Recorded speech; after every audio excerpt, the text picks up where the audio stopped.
Welcome to another Professional Picks college basketball season. Starting up with our 2023-2024 season. It's now rolling into year three, Let's up do it. about 28 units over the last 2 years. Absolutely Um, crazy, by the yeah, way. it's been a great run. Looking for even a more profitable year three and That's consistently doing well in March Madness and in these neutral site games. Last step is we got to start conquering these conference matchups. But dude. as If we mentioned, start hammering those conference matchups correctly, we are taking out a mortgage and betting college basketball games. yeah, no, we've been killing it. These neutral site games, though, as we mentioned, we've been doing extremely well. That's what we're previewing today here. Champions Classic preview. Got two ranked matchups. Each team still has a game to play. So for now, we're just going to be guessing the lines, giving our leans. But we've done very well in the Champions Classic last 2 years since we started going 4-0 on the channel. So let's get right into it. Don't forget to like, subscribe, and comment if you're enjoying the videos. First video of the season. So if you're new to the channel, feel free to give your picks, talk trash with me. Yeah, Um, he loves that. I'm gonna get into it in the comments this season. Uh, but let's get right into it. Oh, that's good We stuff. did have one Twitter bet already. I put this out yesterday before the USC versus Kansas State game. Um, Cashed. We're on Easy. USC minus Almost two and never a a half. doubt, too. Yeah, Easy win. Those are the best ones. they're up by 20 at one point. But still easily cashed. So we're starting off the season 1-0 as we get into our channel. But first up, we got number 2 Duke going up against number 4 Michigan State. Great matchup on paper, 2 versus 4. So a lot of different ways you could slice it. Regardless, Michigan State will not be ranked number 4 next week after their overtime loss to James Madison. Duke took care of business. They beat Dartmouth by almost 40 points. Filipowski, the X factor there, he had 25. The returning sophomore, played great. Michigan State, for me, I watched a lot of that game. It was brutal. They played so bad, worse than any time I've seen them play last year. And they have Hmm. pretty much the exact same roster, minus Joey Hauser. Looking at that game, Michigan State shot 1 for 20 from the 3-point line. If they go 2 for 20, that's now a tied score. They lost by 3 in OT. Um, yeah, I think it's a game Michigan State absolutely should have won. I'm not going to totally change my opinion on them from this. Like I said, they couldn't have played any worse. I fully expect Tom Izzo to light a fire under these guys. Way too many experienced players on the roster for them to continue to not show up like that. Meanwhile, Duke does have a big matchup. They play number 12 Arizona this Friday still before this game on Tuesday.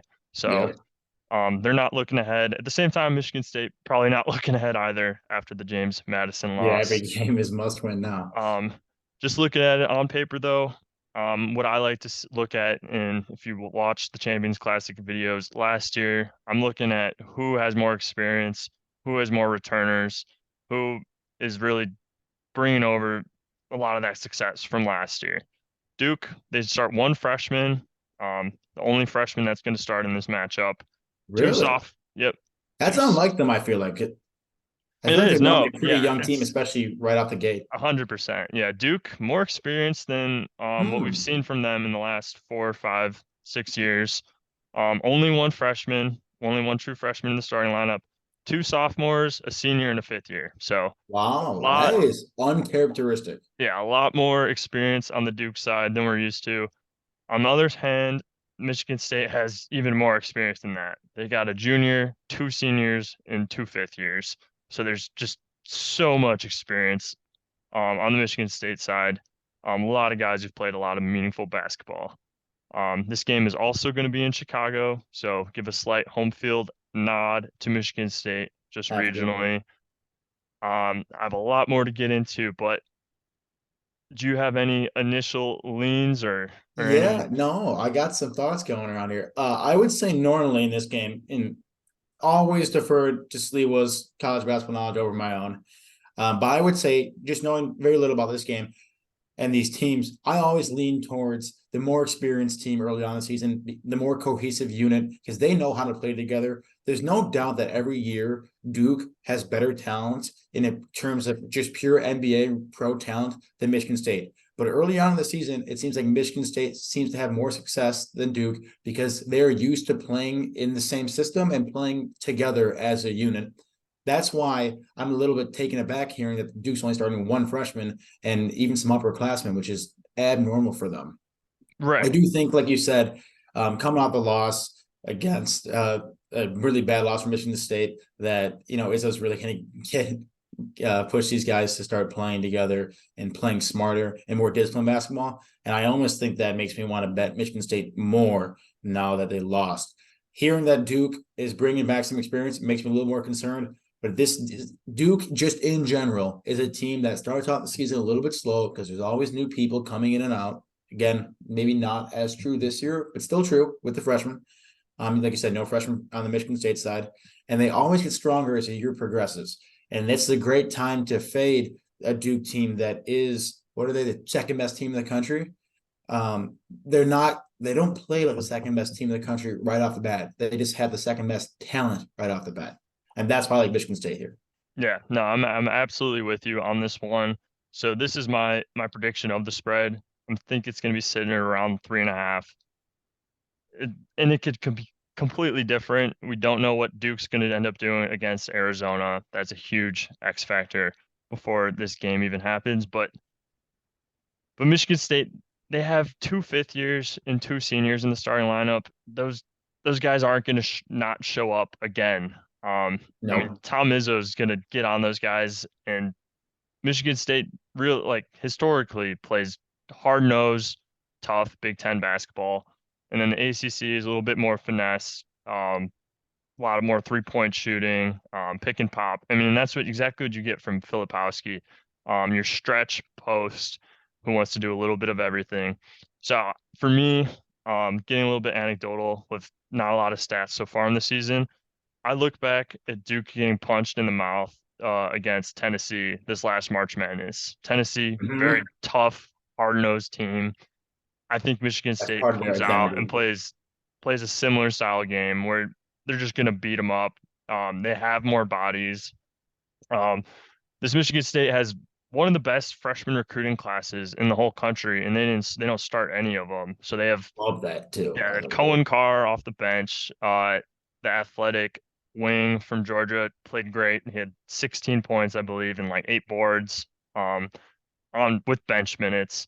So you have your solid starting five, all experienced guys who's played under Izzo. Yes, Duke looks great. I think you're gonna get a great line here on the Spartans. It could be plus 4 or 5, even more, especially if Duke beats Arizona. And I think that Michigan State's going to win this game outright. I'm not scared at all from their loss. They're proven good 3-point shooters between Tyson Walker, Jaden Akins, Joey Hauser, Tyson leaving Walker, last. 35 points last game. Jesus Christ, that Yeah, guy's an Tyson animal. Walker's a stud. He's great. AJ Hoggard needs to play better, but they have good players on that team. The 3-point shooting might be a little bit more of a concern than I initially thought. They lost Joey Hauser from last year, but Mm-hmm. Yeah, between he's critical. Walker, Hoggard, Jaden Akins, and then even Malik Hall did not play well, but should be able to shoot the ball well, at least in spurts. They they got too much experience, too many upperclassmen. I think they bounce back, and it's a bigger game that they need now. Whereas Duke, maybe they pick up the win against Arizona, and they're riding high. It's Yeah. just Michigan State can't lose to James Madison and then not bounce back. I think it's safe to say that this is going to be at least there's going to be a play that you have, whether it's money line or Michigan State spread, likely. So definitely be sure to check out the Twitter page for that. And before we go on to the next game, one more point from Michigan State. Going to give a shout out to my buddy here and his one of his favorite quotes: "Seniors die hard, baby." You talking about these guys starting two seniors and two fifth years? Yeah, this is their last chance to play Duke. They're going to come out swinging. Yeah, no, I mean that's absolutely it. Duke has talent, like you mentioned, but Jeremy Roach, he's the senior point guard, hasn't made that big step, and that's why he hasn't been drafted. Tyrese Proctor, a guy they're relying on to make that big jump. I think Filipowski to me, great player, leads that team, but I'm gonna need to see a little bit more from Mark Mitchell.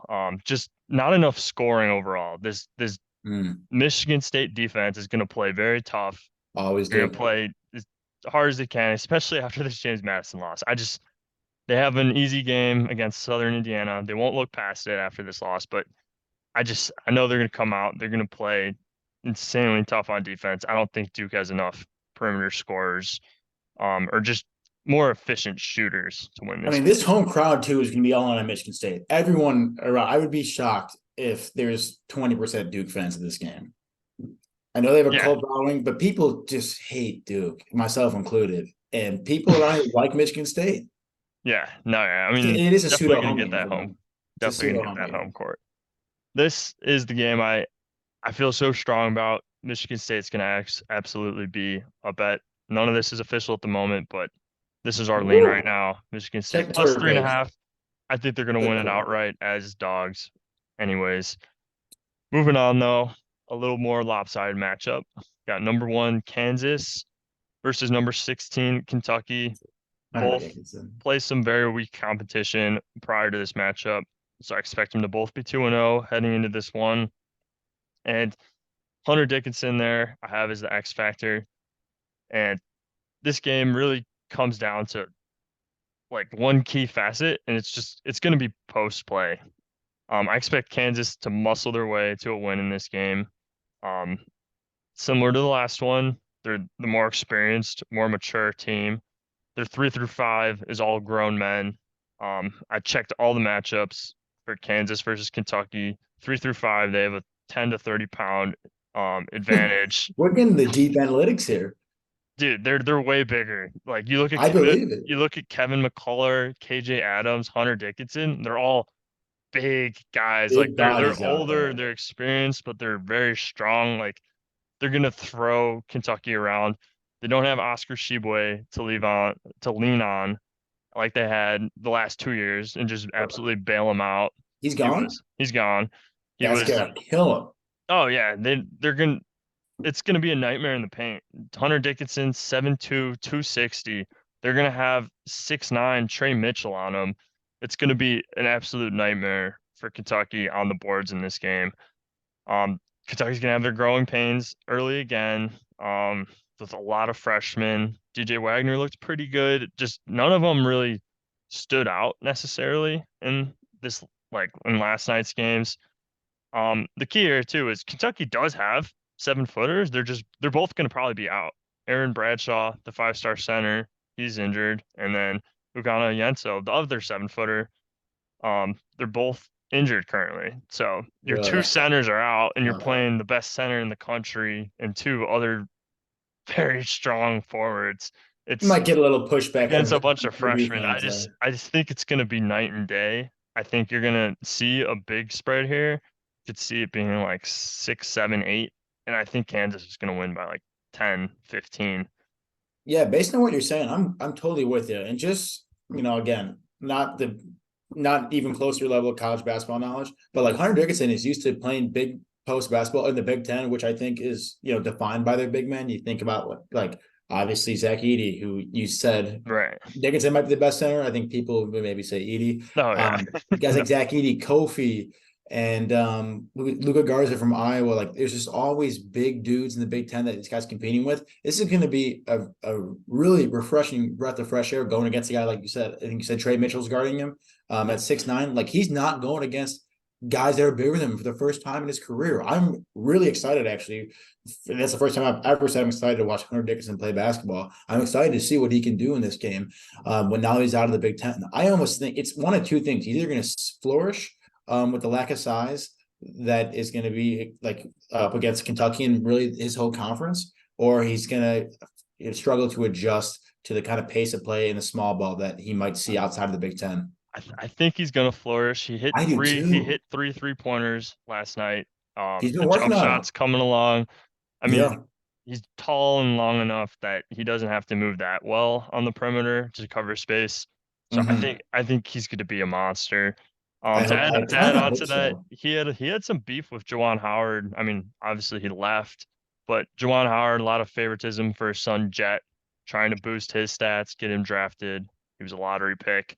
But Yeah, anyways, Hunter Dickinson had a lot to say about that as he left. I think he was almost maybe getting hindered in a sense of Juwan Howard favoriting his son, not building the offense enough around Dickinson.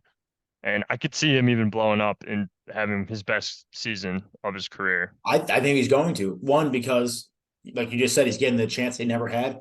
He's playing against, again, you cannot play against tougher competition than being a big in the Big Ten. Like that is where Yeah, as a it's big in all the Big like if you're Ten. a pure big, like Dickinson, he's a pure big. Like Sheboy, he's an athletic big. Duncan Dickinson's a pure big. Edie, pure big. Like Yeah, that's just where you go. mammoth.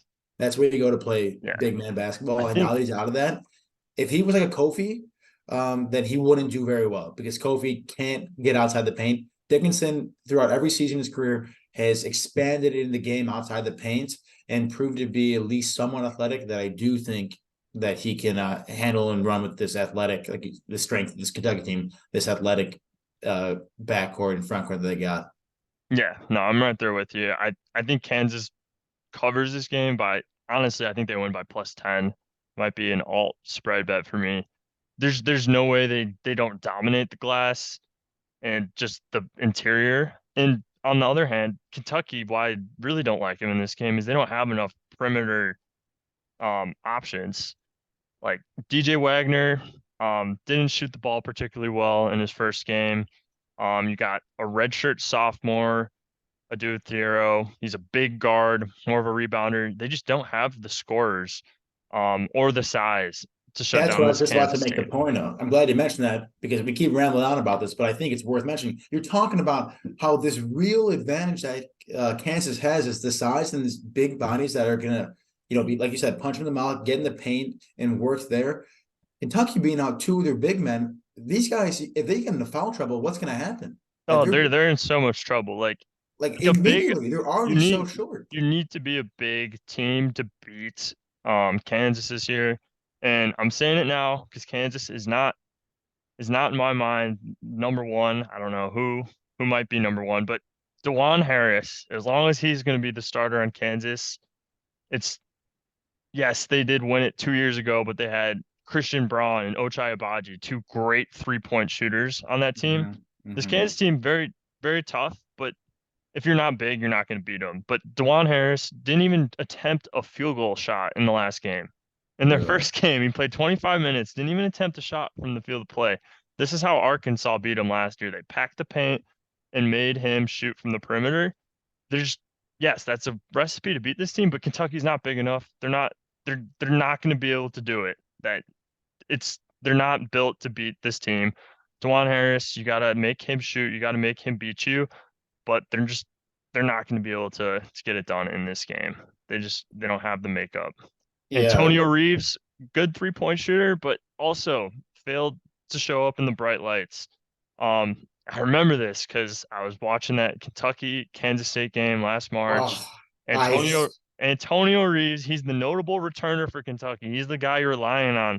Last killed it. March in the loss, he shot 1 for 15 from the field in a game they lost by 6 points. He basically blew their tournament chances. I remember Just has that. not he did not look confident whatsoever. If you're relying on this guy to lead you in the bright lights, you might be in trouble. Yeah, dude. Hey, I love the confidence that you have here, and even more so knowing your history again, picking neutral site games. I'd say we're probably even losing money a little bit on the juice and home court games and conference games, especially March Madness games, neutral site games. Your record is unreal, and I think Yeah. everyone take our word for it. If not, go back and look at all the videos and all the Twitter postings because the paper trail is there. It is unreal how good you are at picking these neutral site games. And that's something I certainly will not dispute you on. And I'm with you. Both and what you said, you easily sold me. I was already Michigan State. You easily sold me on Kansas. And on Kentucky too, they're the same kind of thing like Duke, except they're a little bit worse, where they bring in a bunch of new guys, they reshuffle their players every year, and they're Yeah. not ready to play in I mean, week one. I mean, What's talk about different with them is they're Sheboy. never ready come March either, Yeah. which is crazy. I mean, like talk about Sheboy. You had a guy you're bringing back who was National Player of the Year. Like you don't have that this year. You're bringing in a lot more freshmen. You're relying on guys like Antonio Reeves, who's a good player, but he's not reigning National Player of the Year. Like you don't have those key cornerstones to just rely on. You're missing your centers. It's a brutal matchup. But thank you, Woj, for hyping me up in these neutral site games. I'll Hopefully tell you what, let's we keep doing can the neutral improve to site ones 6 for and 0. the. Oh, But stay tuned for the bets against the spread. Dropping a video for the games this Friday. Got a stacked slate coming up, and then also stay tuned for the official picks once these lines do come out. Check us out at Profit of Picks on Twitter. If it's not posted there, there will be a bet video. great stuff, man. Awesome. Thank you guys for watching, and I wish everybody good luck this week.